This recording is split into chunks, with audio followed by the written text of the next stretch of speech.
Hello दोस्तों, welcome back our YouTube channel UB cutes study. कैसे हैं आप सभी लोग? उम्मीद करते हैं कि आप लोग अच्छे होंगे। तो दोस्तों, आज हम लोग यूपी कांस्टेबल का जो सामान्य हिंदी है उसका जो है पहला प्रैक्टिस सेट करेंगे। तो दोस्तों, इसको आप लोग जरूर कर लीजिएगा, क्योंकि ये जो क्वेश्चन हम बना रहे हैं ये सिलेक्टिव क्वेश्चन है। ये आपके एग्जाम में आने की जो है इनकी ज़्यादा संभावना है, तो इसको आप लोग जरूर करिएगा।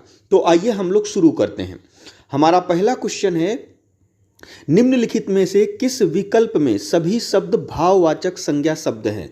तो दोस्तों, भाववाचक संज्ञा क्या होता है? तो इसकी परिभाषा होती है, जिस संज्ञा शब्द से व्यक्ति या वस्तु के गुण, धर्म, दशा या व्यापार का बोध होता है उसे भाववाचक संज्ञा कहते हैं। ठीक है दोस्तों। और दोस्तों, ये जो भाववाचक संज्ञा होती है इसका जो है बहुवचन नहीं होता है, तो इसको आप लोग याद रखिएगा। और दोस्तों, एक चीज है पहचानने का, एक जो है और तरीका है भाववाचक संज्ञा का।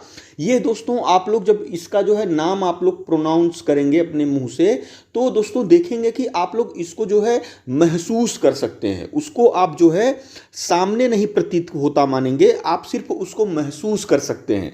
जैसे हम लोग एक एग्जाम्पल लेते हैं, बुढ़ापा। ये जो बुढ़ापा है इसको आप दिखा नहीं सकते हैं, ये सिर्फ आप जो है महसूस कर सकते हैं। जैसे दोस्तों हो गया मिठास। मिठास, कोई पूछे कितना मीठा है, कितना मिठास है, तो आप इसका उत्तर नहीं दे पाएंगे। तो इस तरह से आप लोग जो है पहचान सकते हैं। तो अगर हम इस क्वेश्चन की बात करें, तो अगर हम इसमें देखेंगे, जो ऑप्शन सी है, रसीला, कड़वाहट, बुढ़ापा, उन्नति, तो ये सारे दोस्तों जितने भी शब्द हैं ये भाववाचक संज्ञा में आएंगे। तो इसको आप लोग याद रखिएगा। हमारा अगला क्वेश्चन है, नीचे लोकोक्तियां और उनके अर्थ दिए गए हैं, इनमें गलत अर्थ वाली लोकोक्ति का चयन कीजिए। तो दोस्तों, अगर हम इसमें देखें, तो इसमें अगर हम देखें तो पहला अगर देखें, आगे नाथ न पीछे पगहा, इसका जो होगा जो है बंधनहीन, इसका मतलब होगा बंधनहीन। इसमें दोस्तों हम लोगों को करना है कि जो गलत है उसको छांटना है। अगर हम इसको देखें, तीन तेरह होना, तो तीन तेरह होना का मतलब क्या होता है दोस्तों? इसका मतलब संगठित होना नहीं होता है, संगठित होना का जो है अपोजिट होता है। तीन तेरह होने का मतलब होता है तितर बितर होना, तितर बितर होना यानी कि बिखरना, इस प्रकार से आप कह सकते हैं। और इसी से संबंधित एक आता है दोस्तों, 9-2-9-2-11, 9-2-11, तो इसको आप लोग ध्यान दीजिएगा। इसका मतलब होता है दोस्तों भाग जाना। तो इसमें आप लोग जो है अंतर देख सकते हैं, इसलिए इसमें आप लोग जो है कंफ्यूज मत होइएगा। अगला क्वेश्चन है, गूलर का फूल होना मुहावरे का सही अर्थ है। तो दोस्तों, इसका जो उत्तर हो जाएगा वह हो जाएगा दुर्लभ वस्तु। क्या है? दुर्लभ वस्तु, यानी कि ऑप्शन सी हो जाएगा। ऐसी वस्तु दोस्तों जो कभी कभी दिखाई दे, हमेशा ना दिखाई दे, दुर्लभ हो। तो गूलर का फूल जो होता है, इससे आप लोग देख सकते हैं, गूलर का जो फूल होता है वह दोस्तों कभी कभी खिलता है। आप लोगों ने मेरे ख्याल से गूलर का फूल देखा नहीं होगा, तो वो ज़्यादातर दोस्तों रात वगैरह में खिलता है, तो आपको दिखता नहीं है, तो कभी कभी दिखता है। तो इसी प्रकार से इसको आप जो है देख सकते हैं। दुर्लभ जो वस्तुएं होती हैं, जो बहुत ही कठिन होती हैं, देख पाना उसको बहुत कठिन होता है, वही होता है दोस्तों दुर्लभ वस्तुएं। हमारा अगला क्वेश्चन है, मैंने राधा के लिए कपड़े खरीदे, इस वाक्य में कारक का प्रकार बताइए। तो दोस्तों, जब भी ऐसा आए, कभी भी दोस्तों, जिस वाक्य में आपको दिखे कि कोई जो है करता है, वह किसी के लिए कुछ कर रहा है, जब भी ऐसा कुछ आए तो उसमें हमेशा दोस्तों संप्रदान कारक होता है, जिसमें दोस्तों कर्ता द्वारा जिस वाक्य में कर्ता द्वारा किसी उद्देश्य के लिए क्रिया की जा रही हो वहाँ संप्रदान कारक होता है। इसका जो चिन्ह होता है दोस्तों वह होता है के लिए या फिर को। तो इसको आप लोग याद रखिएगा। कभी भी किसी भी सेंटेंस में अगर आप लोग को दिख जाए कि कोई किसी के लिए कुछ कर रहा है, तो उसमें जो है 99% चांस है कि उसमें जो है संप्रदान कारक होगा। हमारा अगला क्वेश्चन है, किस भाव की परिपक्व अवस्था को रस कहा जाता है? तो दोस्तों, इसका सही उत्तर हो जाएगा अस्थाई भाव। और दोस्तों अस्थाई भाव की संख्या कितनी होती है? तो अस्थाई भाव की संख्या 9 होती है। अस्थाई भाव क्या होता है दोस्तों? हमारे मन में जो भाव उत्पन्न होते हैं वही अस्थाई भाव होते हैं। भाव उत्पन्न होने का मतलब क्या हुआ कि जैसे जो है आपको दुख उत्पन्न हुआ, आपके मन में जो है दुख आया, या फिर खुशी आई, या फिर बिछड़ाव आया, किसी से जो है विरह रूप आया, तो ये सब सारी चीज़ें दोस्तों ये जो हैं अस्थाई भाव की अवस्थाएं हैं। तो इन भावों को दोस्तों रस का अवस्था कहा जाता है। तो मेनली दोस्तों 9 अवस्थाएं होती हैं। कौन कौन सी अवस्थाएं होती हैं तो उसको हम लोग देख लेते हैं। जैसे इसमें हम कह सकते हैं रति हो गया, हास हो गया, भय, विस्मय, शोक, उत्साह, निर्वेद, जुगुप्सा, क्रोध, ये सारे दोस्तों अस्थाई भाव हैं। तो इसको आप लोग याद रखिएगा। हमारा अगला क्वेश्चन है तिरंगा में कौन सा समास है? तो दोस्तों इसका सही उत्तर हो जाएगा ऑप्शन बी, द्विगु समास है। दोस्तों जिसके उच्चारण में नंबर्स आ जाएं यानी 1 2 3 4 इस तरह से नंबर्स आ जाएं तो वहां पे दोस्तों द्विगु समास होता है। इसमें आप लोग देखें जैसे तिरंगा यानी 3 रंगों का समाहार, तो इसका जो इसमें आया है 3 नंबर है ये, तो इसीलिए दोस्तों इसका जो उत्तर हो जाएगा वह द्विगु समास हो जाएगा। हमारा अगला क्वेश्चन है आभ्यंतर का सही अर्थ है।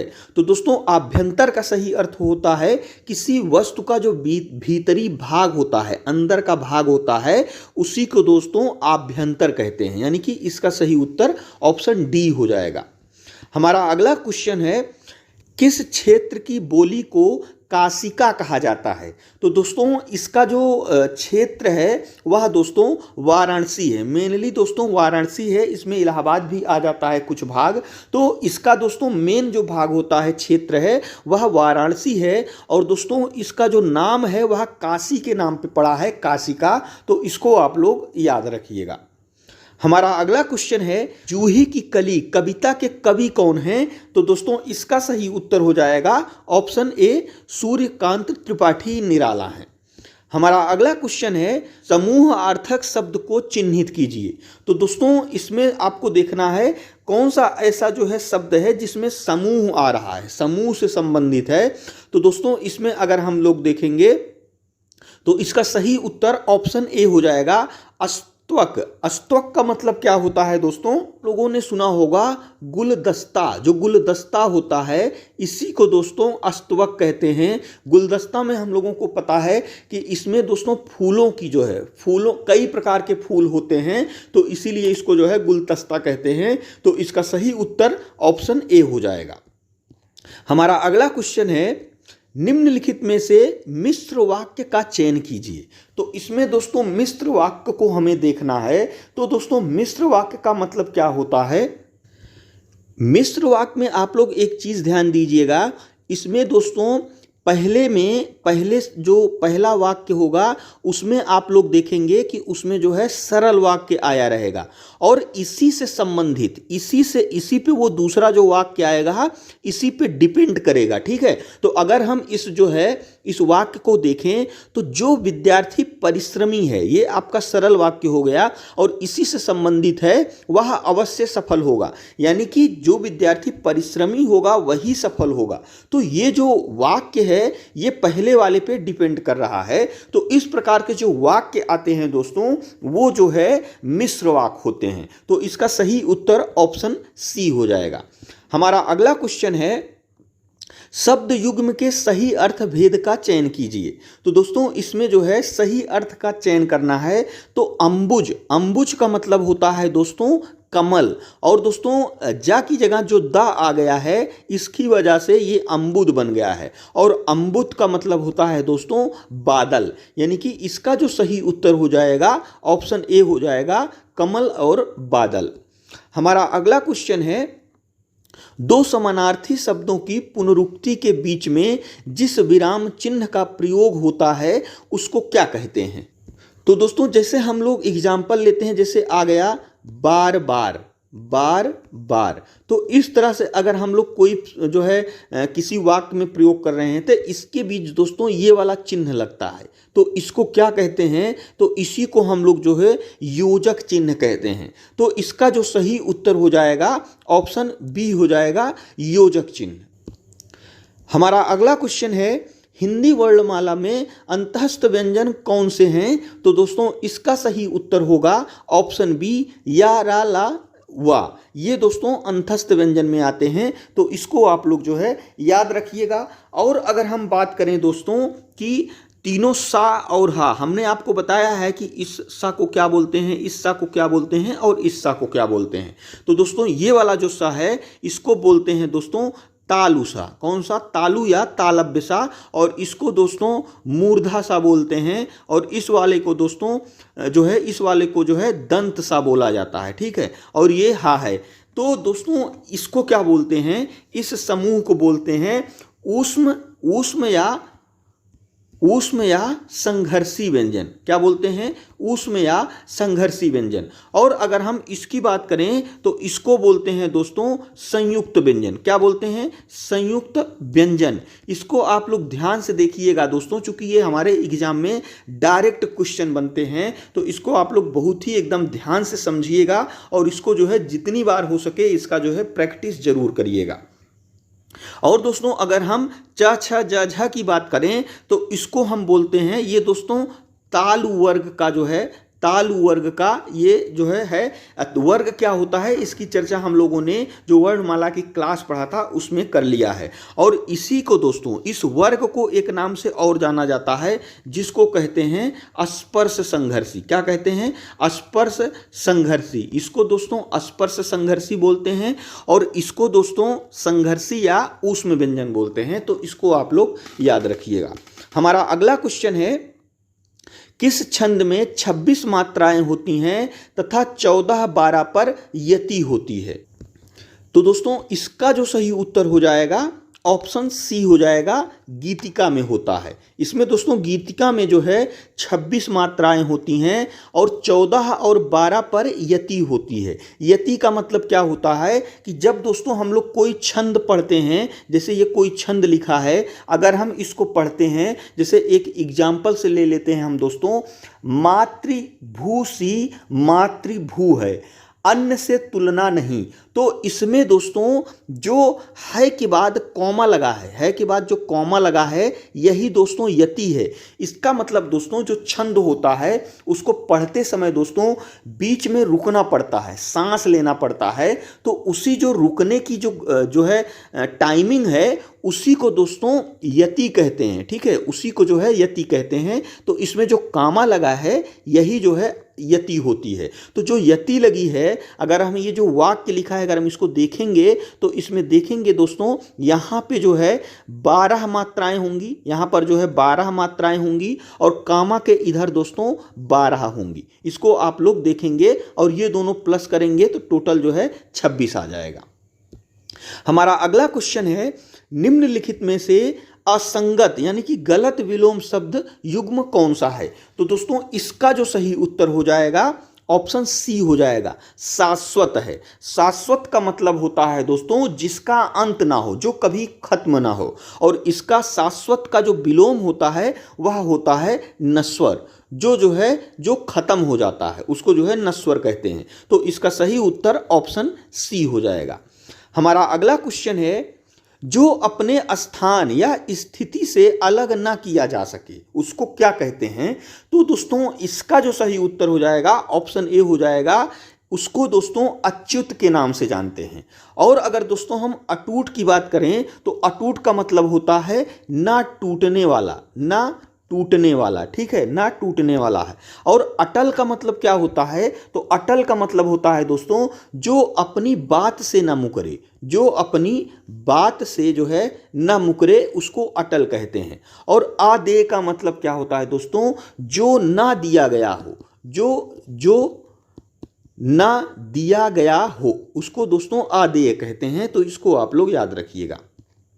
अगला क्वेश्चन है, जीने की इच्छा, तो जीने की इच्छा के लिए कौन सा शब्द यूज किया जाता है? तो इसके लिए दोस्तों प्रयोग किया जाता है जिजीविषा, यानी कि ऑप्शन बी इसका जो है सही हो जाएगा। इसको आप लोग ध्यान से समझिएगा, तभी आप लोगों को समझ में आएगा।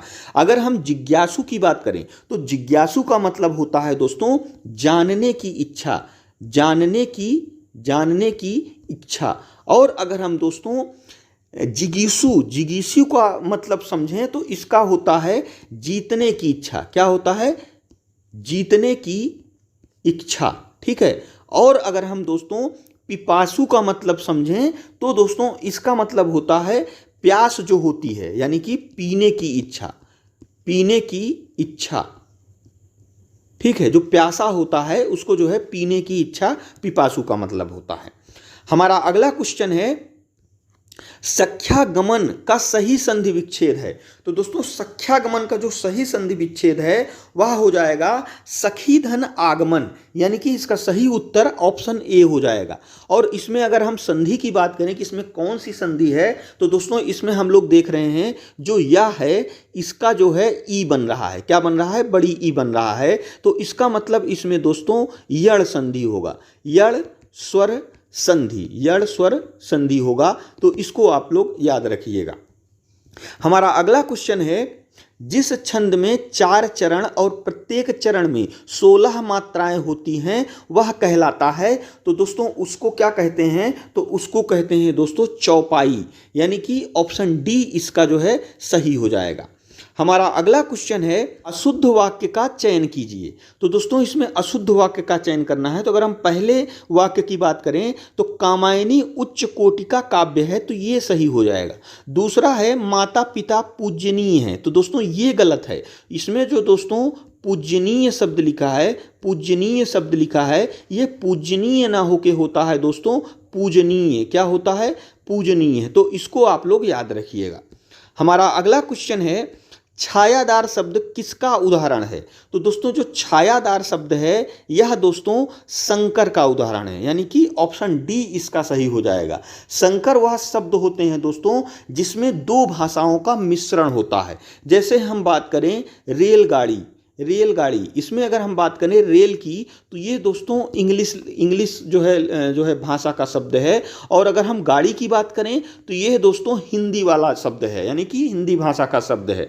और अगर हम टिकट घर की बात करें तो ये दोस्तों जो टिकट है यह इंग्लिश भाषा का शब्द है और जो घर है यह हिंदी भाषा का शब्द है। तो इसका दोस्तों सही उत्तर ऑप्शन डी हो जाएगा। हमारा अगला क्वेश्चन है पत्थर का पर्यायवाची नहीं है। तो दोस्तों इसका सही उत्तर हो जाएगा ऑप्शन डी उरग किसका पर्यायवाची होता है? तो ये दोस्तों सांप का होता है। हमारा अगला क्वेश्चन है इस प्रश्न के पहले और अंतिम भाग को क्रमशः 1 और 6 की संख्या दी गई है। इनके बीच में आने वाले अंश को 4 भागों में बांटकर या रा ला वा की संख्या दी गई है। ये चारों भाग उचित क्रम में नहीं हैं। इन चारों भागों को दिए गए विकल्पों में से उचित क्रम में लगाएं ताकि यह एक सही वाक्य का निर्माण हो सके। तो दोस्तों इस क्वेश्चन का कहने का मतलब है कि ये जो सारे दिए गए हैं तो इसमें दोस्तों हम लोगों को देखना है कि सबसे पहले हम लोगों को 1 रखना है, फिर सबसे लास्ट में 6 होगा। बीच में दोस्तों ये जो या रा लावा हैं ये बीच में होंगे, ये सब मिला के एक वाक्य बनाना है। तो इसमें हम लोग देखेंगे कि सबसे पहले आप आ जाएगा आप सबको धोखा। अब आप सबको धोखा के बाद कौन सा वाक्य आ सकता है? तो आप सबको धोखा दे सकते हैं, ये भी आ सकता है, ये भी आ सकता है। लेकिन अगर हम आगे बढ़ेंगे तो इसका सेंटेंस नहीं बनेगा। जैसे आप सबको धोखा जो है दे सकते हैं पर ये आ रहा है, तो आप सबको धोखा दे सकते हैं यानी कि पहले रा हो जाएगा, दे सकते हैं पर खुद को नहीं, तो खुद को नहीं आ गया यानी कि उसके बाद वह आ जाएगा। अब इसको जो है बनाते हैं आप सबको धोखा दे सकते हैं पर खुद को नहीं दे सकते हैं, यानी फिर ला आ जाएगा। आप खुद को धोखा दे सकते हो यानी कि या आ जाएगा, दे सकते हो पर वक्त को नहीं दे सकते हो, यानी कि ये जो है सही हो जाएगा। तो इसमें हम लोग देखते हैं रावा लाया किसमें है, रावा लाया, यानी कि ऑप्शन डी इसका जो है सही हो जाएगा। हमारा अगला क्वेश्चन है परिमाण वाचक क्रिया विशेषण क्या है। तो दोस्तों इसमें से दोस्तों देखना है कि परिमाण वाचक क्रिया विशेषण क्या है। तो इसमें हम लोग देखेंगे तो जो है इसमें सही उत्तर हो जाएगा अत्यंत, यानी कि ऑप्शन डी इसका हो जाएगा। परिमाण वाचक क्रिया विशेषण का मतलब हुआ जो है क्रिया की विशेषता बताए, जो क्रिया की विशेषता बताता है वही क्रिया विशेषण होता है। तो इसमें ऑप्शन डी इसका सही हो जाएगा। और अगले क्वेश्चन की बात करें तो इसमें दोस्तों एक गद्यांश दिया गया है, उसको हम लोगों को ध्यान से पढ़ के फिर उससे संबंधित जो क्वेश्चन है 26 से 30 के बीच में उनका जवाब देना है। तो ये सारे इस टाइप का क्वेश्चन करते समय दोस्तों हम लोगों को एक चीज़ ध्यान देना है, सीख लीजिए आप लोग जो है गद्यांश पढ़कर जो है आंसर देने में। तो जब भी ऐसे क्वेश्चन आ जाएं तो उसमें आप लोगों को अपना दिमाग नहीं लगाना है, ध्यान से सुनिएगा। आप लोगों को गद्यांश पढ़ना है पूरा, फिर इसी से संबंधित जो क्वेश्चन है इसी में जो है इसी गद्यांश में छिपे रहेंगे। उसमें आपको अपना कुछ भी दिमाग नहीं लगाना है, अपने से कुछ भी नहीं सोचना है, जो इसमें है इसी से आपको जो है आंसर देना है। तो आइए सबसे पहले हम लोग गद्यांश पढ़ लेते हैं। तो इसमें क्या है, प्राचीन समय में भारत विश्व में शिक्षा और संस्कृति का प्रमुख केंद्र था। देश विदेश के विद्यार्थी यहाँ शिक्षा प्राप्त करने आते थे। प्राचीन भारतीय शिक्षा प्रणाली के अंतर्गत विद्यार्थी को पुस्तकीय ज्ञान और आध्यात्मिक ज्ञान प्रदान करने के साथ साथ उसे शारीरिक शिक्षा भी प्रदान की जाती थी। उसे युद्ध कौशल भी सिखाया जाता था। इस प्रकार प्राचीन शिक्षण संस्थाएं या आश्रम विद्यार्थी के चहुमुखी विकास पर ध्यान देते थे। आज स्थिति भिन्न है। वर्तमान दोषपूर्ण शिक्षा प्रणाली सिर्फ डिग्रीधारी बेरोजगारों की भीड़ उत्पन्न कर रही है। आज के अधिकांश युवा शिक्षा प्राप्त करके भी स्वावलंबी नहीं बन पाते। उनके हृदय में देश और समाज के प्रति किसी भी प्रकार का कर्तव्य बोध उत्पन्न नहीं होता। वे अपनी प्राचीन परंपराओं का सम्मान नहीं करते। वर्तमान शिक्षा प्रणाली युवाओं में राष्ट्र गौरव की भावना उत्पन्न करने में असफल रही है। समय समय पर भारत के नीति निर्माताओं ने शिक्षा को बहुआयामी बनाने के अनेक प्रयास किए हैं। नई शिक्षा नीति में विद्यार्थी के नैतिक, मानसिक और शारीरिक शिक्षा पर बल देने का प्रयास किया जा रहा है। अब नवीन शिक्षा प्रणाली के अंतर्गत विद्यार्थियों को जाति, धर्म और भाषा के दायरे से ऊपर उठकर राष्ट्र हित में कार्य करने के लिए प्रेरित किया जा रहा है। इस शिक्षा प्रणाली में व्यावसायिक शिक्षा पर बल दिया जा रहा है ताकि शिक्षित लोगों को रोजगार उपलब्ध हो सके। तो दोस्तों ये हम लोगों ने गद्यांश पढ़ लिया।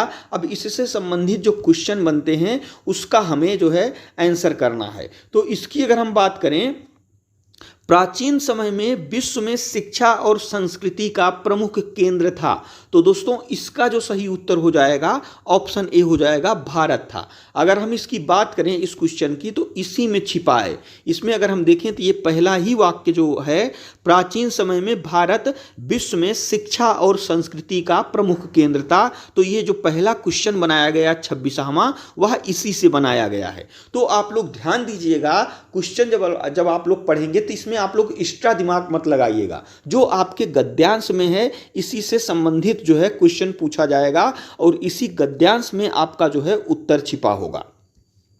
अब हम अगले क्वेश्चन की बात करें तो अगला है, प्राचीन शिक्षण संस्थाएं ध्यान देती थीं। तो दोस्तों जो प्राचीन शिक्षण संस्थाएं थीं वह ध्यान देती थीं विद्यार्थी के चहुमुखी विकास पर। अगर इस क्वेश्चन का आंसर देखें तो इसका भी दोस्तों कहीं ना कहीं दिया होगा। आप लोग ढूंढेंगे चहुमुखी कहाँ लिखा है, तो चहुमुखी ये लिखा है। तो ये इसका जो है आंसर मिल गया कि इस प्रकार जब ये दिया है, प्राचीन शिक्षण संस्थाएं या आश्रम विद्यार्थियों के चौमुखी विकास पर ध्यान देती थी। चौमुखी विकास का मतलब हुआ दोस्तों कि सिर्फ नौकरी पाने के लिए नहीं पढ़ाया जाता था, उनके जो है सामाजिक विकास कैसे होंगे, स्वास्थ्य से संबंधित जो सेवाएं हैं, खेल कूद से संबंधित, यानी हर तरह की शिक्षा जो है दी जाती थी। चौमुखी का मतलब यही हुआ। तो 27वें क्वेश्चन का आंसर जो हो गया वह जो है ऑप्शन सी हो जाएगा। अब हम दोस्तों आगे बढ़ते हैं। आगे है नवीन शिक्षा प्रणाली में विद्यार्थियों को प्रेरित किया जाता है। तो हम लोग इसमें अगर देखें तो ये दोस्तों साफ साफ दिया गया है, नवीन शिक्षा प्रणाली के अंतर्गत विद्यार्थियों को जाति, धर्म और भाषा के दायरे से ऊपर उठकर राष्ट्रहित में कार्य करने के लिए प्रेरित किया जा रहा है। तो दोस्तों इसका जो सही उत्तर हो जाएगा क्या हो जाएगा, ऑप्शन बी, राष्ट्रहित में कार्य करने के लिए, यानी कि इसका सही उत्तर ऑप्शन बी हो जाएगा। अगला क्वेश्चन है, नवीन शिक्षा प्रणाली में व्यावहारिक शिक्षा पर बल दिया जा रहा है ताकि, इसका जो सही उत्तर हो जाएगा क्या हो जाएगा, जो है शिक्षितों को रोजगार मिल सके। इसका भी उत्तर दोस्तों आपके गद्यांश में छिपा है, ध्यान से उसको अगर पढ़े रहेंगे आप लोग तो आसानी से इसका जो है आंसर आप लोग कर सकते हैं। अगला क्वेश्चन है, पुस्तकीय शब्द में प्रत्यय है। तो दोस्तों जो प्रत्यय होता है वह किसी भी शब्द के अंत में लगा होता है। जैसे हम लोग बात करें पुस्तकीय, तो इसमें अगर हम लोग सबसे पहले अगर किसी में प्रत्यय छांटने का आ जाए कि इस शब्द में कौन सा प्रत्यय है, तो सबसे पहले आप लोग उस जो शब्द दिया गया है उसको आप लोग लिखिएगा, फिर उसको आप लोग कोशिश करिएगा कि इसमें जो है पहले यानी शुरुआत में जो कोई शब्द बन रहा होगा उसको आप लोग निकाल लीजिएगा, बाद में लास्ट में जो बचेगा वही आपका प्रत्यय हो जाएगा। जैसे अगर हम पुस्तकीय की बात करें तो इसमें हम लोग क्या निकाल सकते हैं, तो इसमें हम लोग पुस्तक निकाल सकते हैं। क्या निकाल सकते हैं, पुस्तक। जो शब्द हम लोग निकालेंगे उसको आप लोग ध्यान से देखिएगा, वो जो है क्या होगा, जिसका कोई अर्थ हो, ठीक है, जिसका कोई अर्थ निकले, यानी कि वह जो शब्द बने वह वाजिब बने, ठीक है, उसका कोई अर्थ निकले। तो अगर हम इसकी पुस्तकीय की बात करें तो हमने पुस्तक बाहर निकाल लिया, अब क्या बचा है, अब बचा है ई, क्या बचा है, ई। तो इसमें ई जो होगा यही इसका उत्तर हो जाएगा, तो इसका सही उत्तर ऑप्शन बी हो जाएगा। और अगर पूछ ले कि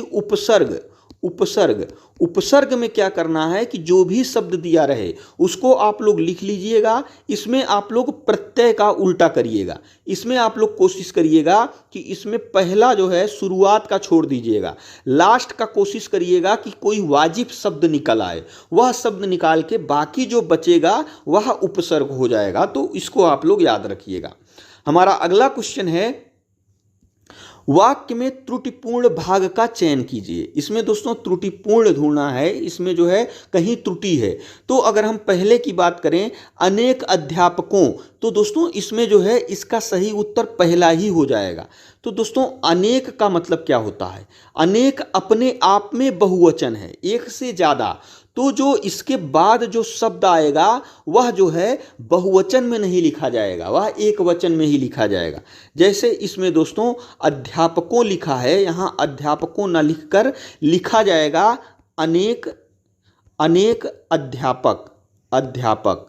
क्योंकि दोस्तों ऐसा इसलिए लिखा जाएगा क्योंकि जो अनेक है या अपने आप में ही जो है बहुवचन है, इसीलिए अगर किसी शब्द के आगे जो है अनेक लग गया है तो दूसरा वाला जो आएगा शब्द वो जो है बहुवचन नहीं होगा, वह एक वचन में लिखा जाएगा। तो इसीलिए इसका सही उत्तर ऑप्शन ए हो जाएगा। हमारा अगला क्वेश्चन है, निम्नलिखित में से कौन सी पुस्तक प्रेमचंद्र द्वारा लिखी नहीं गई है। तो दोस्तों इसका जो सही उत्तर हो जाएगा ऑप्शन डी हो जाएगा, ध्रुव स्वामिनी जो है जयशंकर प्रसाद द्वारा लिखी गई है, जयशंकर प्रसाद द्वारा लिखी गई है। और बाकी जो 3 पुस्तकें हैं यह दोस्तों प्रेमचंद्र द्वारा लिखी गई हैं। हमारा अगला क्वेश्चन है, निम्नलिखित में से कौन अष्टछाप का कवि है। तो दोस्तों इसका जो सही उत्तर हो जाएगा ऑप्शन जो है इसमें जो है ऑप्शन बी हो जाएगा। जो रसखान है ये दोस्तों अष्टछाप के कवि नहीं है। अष्टछाप में दोस्तों 8 मुख्य रूप से 8 कवि आते हैं, तो इसमें जो रसखान है इसमें ये शामिल जो है नहीं है।